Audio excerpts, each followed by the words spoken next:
Mr. Speaker, welcome back. You had a lot to say this week, basically suggesting he is isolated. He does need a bit of a reset and some other things. I want to examine this in detail with you. And what did you think first of what happened with Steve Bannon? Well, I think when Bannon made his comments about North Korea, where he basically publicly disagreed with the president, Secretary of Defense, the Secretary of State, the National Security Advisor, the U.S. Ambassador to the United Nations, and the President's Chief of Staff. And then I've said publicly several times now, it's fine for Steve to say that in the Oval Office to the President. It's fine for him to say it in a senior leadership meeting.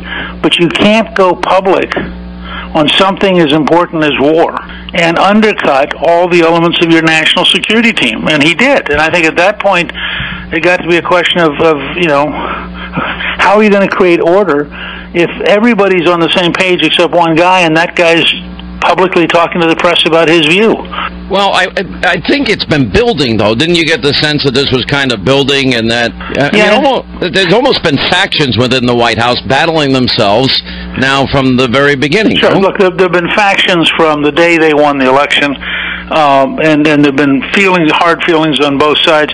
Ironically, I think one of the challenges that ultimately weakened Bannon was a book that suggested that Bannon was the real strategic thinker in the White House, and you know Donald Trump even better than I do. I was reminded of the moment when Rudy Giuliani was solving the problem of murder in New York and had a brilliant police chief, but Time magazine made the mistake of putting the police chief on the cover, not Giuliani. And 6 months later, that police chief was in Los Angeles. People who are as successful and as aggressive as President Trump don't want to be told that they're secretly the puppet of somebody else. And I think that was the first real weakening of Bannon's ability to survive. And I think I don't know what he was doing the last 3 or 4 days, but these interviews with reporters and claiming that it was off the record. I mean, that to me was so amateurish. I mean, Steve Bannon's a very professional, very smart guy. No, I don't think. I think it was by design. I think he knew that it was coming to a head, and he wanted to get out there and get some of the things he wants out there, which is perfectly fine. It probably would have been better if he left, but whatever. It doesn't. Here's the thing, though. This president is under unprecedented fire, and a lot of it is really unfair. And, we use this whole example of Charlottesville. I mean, I've been playing a history of Donald Trump disavowing, denouncing, going through the whole laundry list again and again and again. It came up all throughout the campaign. And on Saturday, he gives a statement talking about the evil of those people that created violence, but he didn't mention the name, and the media collectively had a meltdown. Then he does it all again on Monday, and then it wasn't enough for them either. And meanwhile, they would never criticize Hillary. Her mentor is the former Klansman of modern day, and that's Robert Byrd, praising him to the hilt, or J. William Fulbright, somebody that signed on to the Southern Manifesto and was a known segregationist. Well, that's Bill Clinton's mentor. So there's a lot of hypocrisy, but there's an urgency to really take down this president. Well, of course. I mean, look, I think you have to start every day with an understanding that this is a president who has challenged the entire national establishment, probably more explicitly than any president since Andrew Jackson. And so the nationals, I keep telling people, when you drain the swamp, the alligators aren't going to be cheering. And so you have lots of people out there who want to beat him one way or the other. And if you're a left-wing Democrat and you still have not recovered from the extraordinary shock of election night when you went from 8 p.m. Hillary Clinton's going to break the glass ceiling to 11 p.m. oh my God, Donald Trump's going to be president. There's a whole block of millions of people who have never recovered. I mean, they're in a psychological state, not a political state. And there's a brilliant column by Scott Adams, who does the Dilbert cartoons, in which he talks about how can you tell if you're in the middle of mass hysteria. And this last week has been mass hysteria. I mean, it's that simple, that direct. Okay, so now the Republicans have not been particularly helpful. You pointed that out. He's separately had Twitter battles and public battles with Mitch McConnell, Lindsey Graham, and John McCain, and some others. And yet they have 52 senators. He's got a very ambitious economic agenda that's got to be passed. Sure. Look, nothing has to happen. I once brought in the father of the quality movement, Edwards Deming, and we met about 15 members of the House back in the early 90s, just before he took control. One of the members said to him, "Well, X has to happen," and Deming said, "No, you can just fail." And I think it's very important to keep that sense of humility. There's a lot of stuff you and I want to get done. There's a lot of stuff President Trump wants to get done, and there's a lot of stuff the country needs to get done. But part of what that means, and this is why I cited his book, The Art of the Comeback, he's got to go back to team building. I mean, if Mitch McConnell's not on his team and Paul Ryan's not on his team, there's a profound problem underway. And the president's going to have to spend some time rebuilding a team relationship if he's going to get anything done. Otherwise, we're going to go through another year and a half that's a disaster, and then we're going to end up with Nancy Pelosi. We cannot afford to not pass a tax bill.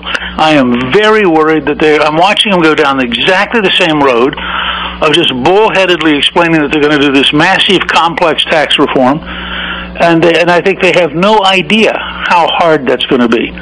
I was there in '86. I saw how hard it was. That was Reagan's second term, not his first term.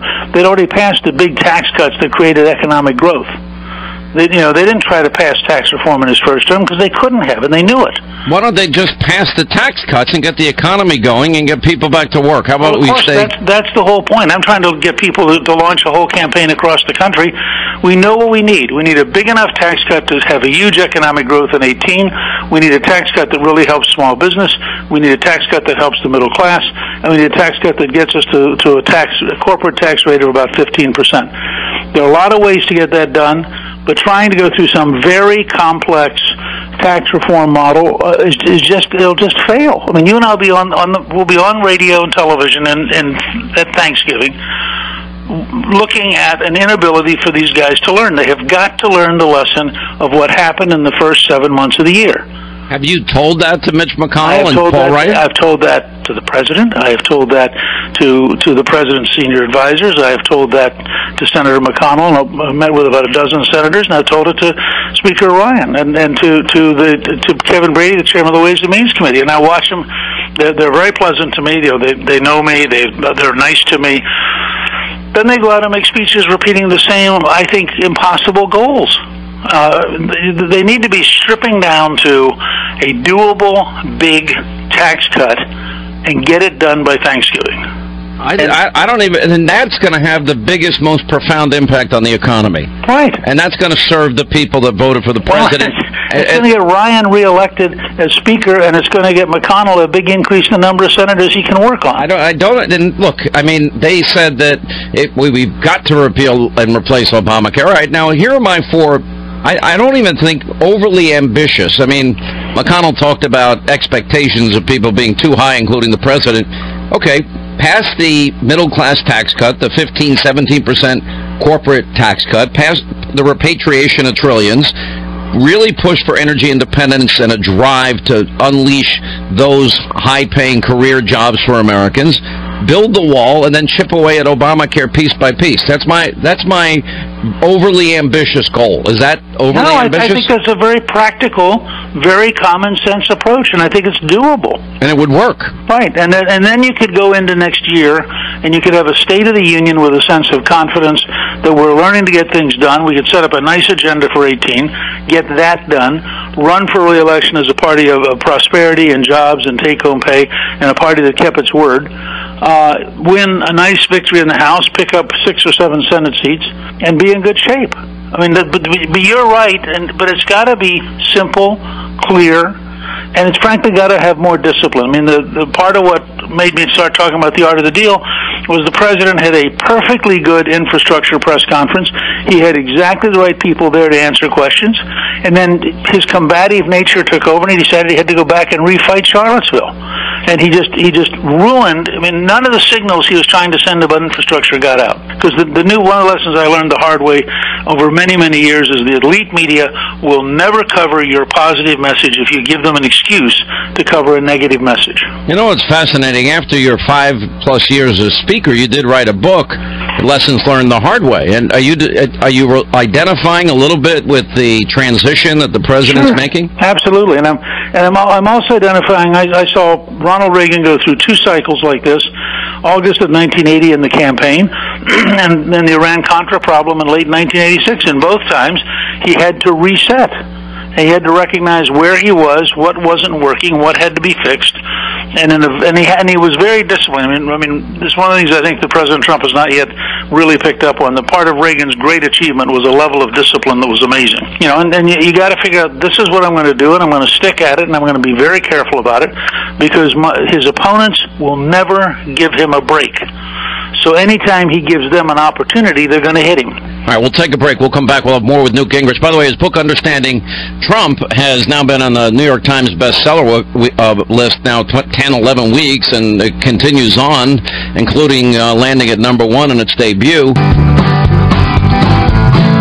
All right, as we continue with former Speaker of the House, Newt Gingrich, you know, I've been thinking a lot about this, and as I went through the history on television the last couple of nights of the Democratic Party, and every 2 years and every 4 years, they go back to that same playbook where they play the race card. And 1998, elect Republicans, black churches will burn. The James Byrd ad, Al Gore, Republicans have the wrong agenda for African Americans, and they don't even want to count you in the census. You know all the examples. It happens every year. And Republicans for 30 years or so have just been trying to say, not me, not me, not me. And it seems like this president is confronting a narrative and a lie that has been pushed for a long time. Do you think Republicans have been unwilling to take on this unfair accusation? Because I believe it's unfair. I don't know conservatives like those idiots we saw down in Charlottesville over on Saturday. Nobody I know supports them, likes them, and everybody thinks they're evil, and what they do is just morally repugnant. I think that, first of all, we have to be very aggressive and militant in taking on those kind of attacks. And I think in the campaign that President Trump did a good job of that. I think, second, that we have to have programs, and one of the reasons I'm so passionate about a small business tax cut is it gives you a chance to reach out to every minority small business owner in the country, whether they're African American, Latino, Asian American, you name it, and have a real connection where they can see that the Republican Party and the Republican policies actually mean more money in their pocket that's measurable and real. And frankly, I think that beats identity politics. But I think we have to be more aggressive about doing it. I think what Attorney General Sessions is starting to do about these renegade cities, which is a term I like much better than sanctuary cities, that are breaking the law and that are trying to keep criminals. And to me, it's crazy. We talk about Barcelona, which was truly tragic. 15 people were killed. 11 people were killed in Chicago over the weekend.